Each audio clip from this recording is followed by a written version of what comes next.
is the case, especially in our country, Nigeria. Okay. So in this essence, vocational and technical education is more skills driven that are practically oriented to impact the Very people. well. Okay. Perfect. Engineer Azwa, Yes. would you like to speak to us about what constitute the forms of Like the rector have rightly pointed out, the sector, focuses basically on skills. It is aimed at driving the skill. You have the vocational. Of course, we know what vocation is. Some things you can do with your hands, and the technical, which goes beyond just acquiring knowledge, but has to do with putting in expertise. And so technical and vocational education encompasses the use of technology and the use of our hands. That's where issues of talent comes in, and are meant to be able to drive industrialization. If you look at the industrial sector, most of what is done involving production is what is more like technical works and what is more like physical. And TVET, Technical and Vocational Education Training, actually provides individuals that are ready for the industry. And so it is inclined to that level. Whereas in the conventional education system, people can go to school without laying their hands on any single tool and they will come out. In the technical and vocational sector, it is not done that way. The skill is the center of the entire training. Okay. Rector, I am back to you now. What is the relevance of vocational and technical education in our contemporary society? Okay, thank you so much, Mr. Nutt. The relevance of technical and vocational education and training in our society, especially a less developed or developing nation like Nigeria, cannot be overemphasized. Because if you look at the situation we have in the country today, the major problem Nigeria is facing is that of youth unemployment. And when we're talking about unemployment, we are trying to say in simple terms that people are idle, doing nothing. So, why are these people idle, doing nothing? Because perhaps they don't have exactly something they can transform. They have any productive skill which they can make good use of to earn a living.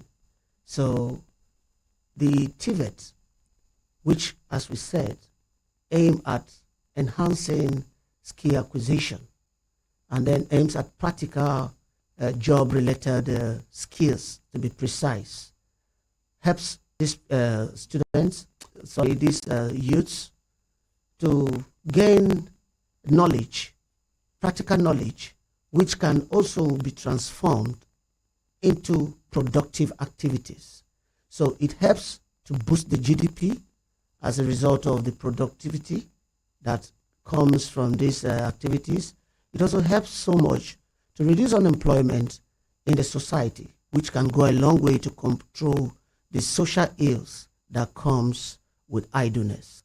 So TVET creates basically skills that are needed within the immediate environment, that are needed for the industries. If you look at countries like China, Japan, most of them, you see most products going by different names that you can see one today. If they call it T1, you see the next day you go to the market, you don't see it. Why? Because they have benefited so much from TVET. Everybody there is productive. I can decide to produce something today and name it Yobe.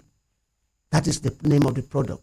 So when you see so many products, most especially those coming from China and other countries, going by so many names, it is as a result of the technical and vocational skills which they have, and this helps them to, uh, produce a lot of things which also affects positively the GDP of the country. Okay. So, yeah. All right. When you mentioned it affecting the GDP of the country, Yes. I was really interested in how that contributes to building the economy, affecting the GDP in the way that you mentioned it. Good. When we talk about GDP, we're looking at the gross domestic product.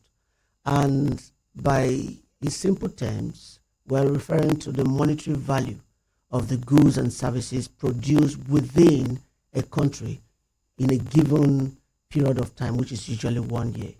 So, uh, in calculating the GDP, there are three major approaches. However, I won't bother you with much of that. There are three major approaches, but we calculate the value of each and every product, including toothpick that is produced, and also the value of the services, because this TVET is both in terms of in the product sector and in the service sector. So if the youths, or let's say those that are beneficiaries of these TVETs, are offering services which have monetary value, and also producing products which have some value in the market, which are capable of satisfying human beings, these automatically translate into an improvement in the GDP of that particular country. Okay. Engineer Zwa, Yes. kindly also give us your contribution, your assessment of the relevance of vocational and technical education in our contemporary society. To what extent does it impact our economy? Well, this has a tripartite role to play in the society. First, to the individual, the skilled personnel. It makes the person highly employable. For somebody who is highly skilled, your skills are well sought out. There are industries that are looking for people who are skilled to employ. So when you come out of the systems, you are job ready. What the system trains you to be job ready. So people who pass through that system are job ready at any given time. They are available to have job. One of the things that our country have suffered so much is about getting skilled personnel. That's why you see influx of people, foreigners into our nation, taking up jobs in the technical sector. That's because what is available locally is not able to satisfy the need, the demand for it. So it helps the individual by making him employable. And people who participate go through the system can also establish industries on their own. And so that also enhances their ability to be able to make money. And as they pay taxes to government, that also helps the government in generating revenue internally. So it helps boost the economy, because when there are local activities that are generating money, generating income, the government also benefits from it, apart from the fact that it takes a lot of youth off the street, and it is able to save our society of so many idle people that may engage in some activities, unwholesome activities. It also helps in promoting economic growth at that level. And these also help the society in several ways. For instance, there are services that previously you will look for it in this town where we are. You will not be able to find it. But I can tell you that today you will find those things here, because you have people who have gone through the system and have chosen to to add value within the local system. So the technical and vocational education sector actually affect positively not just the individual, but also it affects the society, and it also affects the economy of the nation at large. And because the skills that are gotten from there are industry related, they are hands on. They do so much in promoting the growth of the economy at the local level. Okay, now let's isolate some of these technical aspects, technical and vocational aspects of education and speak to them, Rector, because all along we have not pointed them out. Let's get a listener to understand what are some of these aspects that can actually be said to be technical and vocational education. Speak to this briefly. Okay. Thank you. I think you are trying to talk about the scope. Yes. Of the TV. Actually, it cut across a lot of skills. We can look at things like ICT, in the aspect of ICT. We train people in the aspect of welding and fabrication. We train people in the aspect of fashion design is one of them. And also, we look at aspects like catering and so many things like woodwork is part of it. And all those activities that require a practical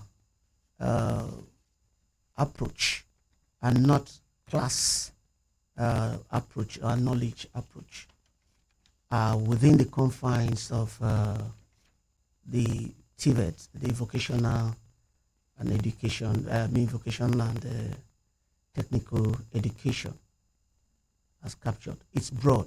I've just mentioned, it's not limited to those aspects I've mentioned, but basically I'm trying to look at the common ones around us. And in most cases, like if you look at the Polytechnic, the Intercontinental College of Technology, what we do basically, we do all of these things I've mentioned and even many more. Okay. As we go along, we are going to elaborate more on that. But for now, let me welcome one of our discussants on the program, the Vice Chairman, Governing Board of the Intercontinental College of Technology, Makurdi, who is now here with us in the studio, Dr. Aze Abia. Welcome to the program, sir. Thank you very much. And before you joined us, we had already tried to establish a background of what is technical education. Now, I'll request you to speak to us briefly. To what extent do people embrace vocation and technical education in our contemporary society, sir? Yeah, thank you very much. In Nigeria today and before and even after, people have not seen the very good need of technical education, and that's why we are backward in this country. So that is, I'm saying that people have not embraced it properly as it's supposed to be. Okay. And what can be done to make people embrace it properly? It's to get people to know that a country that is said to be developed must go through this system. All over the world, that countries that we are saying they are advanced countries or advanced nations, they have to go through technical education. Because technical is education that is the tool that prepares a nation to a level that we talk about developed countries. The Britain brought this thing to us, but we neglected it, and that's where they are very far away. It was a very good thing that they did. Technical education was brought by them, but Nigerians look at it like this. Somebody who is not way to do academically that will go to technical education. When I went to craft school in those days, they thought that it's somebody who is not well academically that should go to such a school. So some people took their children that were not academically sound to go to technical school. And that's what has happened to us, and that is why we are where we are today. But it's for people to know that this is a tool that will propel the country to move forward. There's no two way about it. Okay. We will get to that later. All right. Rector, let me come back to you. What is you have been involved in technical and vocational education for over time. What is the attitude of parents and guardians towards getting their wards enrolled for such vocational and technical education programs? Okay. Yeah. Talking about the attitudes of the parents, like my chairman, both chairman said, the awareness is very, very poor. And there is also this kind of misconception about it, just like you rightly said. We value these certificates so much in our country that we don't value things like technical vocational education. So most times parents in the first place are not even aware. Like for instance, if you look at what is going on in the Polytechnic, Intercontinental, if you go there, definitely you'll be marveled. But how many people, can we say that parents are not really interested in their wards or children knowing these skills? Definitely, I don't think so. And partially we can say because they are ignorant, it shows they are less concerned. It is recently that maybe upon realization by the Federal Ministry of Education, they now incorporate this as mandatory. And the attention now, according to MBT, should be moved away from the certificate or degree-based to skills acquisition. I remember, let me use my own self for instance, when I was doing my IJMB at College of Advanced and Professional Studies then, we had these vocational programs which were available for us. But the truth is, how many of us were really interested? I remember I subscribed for painting and decoration, but we were just doing it because we were not properly enlightened. And if we that are in the system are not really properly enlightened to appreciate the value of what was given, even when they told us that, oh, when you finish, you are going home with 2 certificates, you are going home with the IJMB, you go home with the vocational certificate. We were not properly, enlightened about it. So that also goes as far as our parents. They are not informed. They are not informed. And it's quite a challenge right now to get these people fully appreciate the relevance and importance of this technical and vocational education in our society. But this is the engine for any, these are drivers of economic growth in any advanced nation. The government has just very little to offer to you. We shouldn't be thinking of what the government will do for us, but what can we do to improve the system?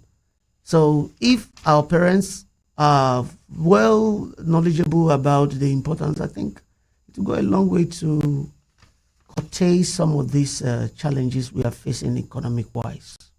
Okay. Engineer Zoa, is there something you would like to add to this? Oh, yes. Let me first of all talk about the vocational and technical you had earlier asked. Yes. You know, many people, when they hear about vocational and technical education, many think that it is all science-based. The technical part of it is where it's the science-based. And vocational, some of them are not science-based. Some of them are in the social sciences and some in the arts. For instance, a course like fashion design and clothing technology is more of an art based course, but it is studied it is in the TVET system because it has so much to do with the hands. So vocational has much to do with the hands, and the technical is where issues of engineering and other ones are incorporated. Now, talking about the awareness, I think one of the things Agate Radio is doing today is trying to promote and drive this into the minds of parents. But the government have to do more, even at their side. If a child goes to register for UTME, they have made the first choice is a university, second choice is a university. It's only a third choice. So even by that arrangement, it tells the child that this sector is less important. So even up to this day, the government is still highlighting degree programs over things that should actually turn around our economy. So the problem starts at that level. It has to do with the policy of the government. If at that level things begin to change, if you allow people to make choice by themselves and not making choice for them, by the time they make first choice, second choice, or degree, what is coming as a third and fourth choice is less important to them. They already feeling that if I don't get a first choice, I don't get a second choice, then the other one is actually not important. So we need to start at that level. There have been several policies that have been rolled out by the government through the Ministry of Education. There is what we call the National Ski Council, which is doing so much in that area to actually drive this ski program into our system. But so much is required to be done. That's where the National Ski Qualification Framework came into existence through the National Ski Council, which is headed by the Vice President.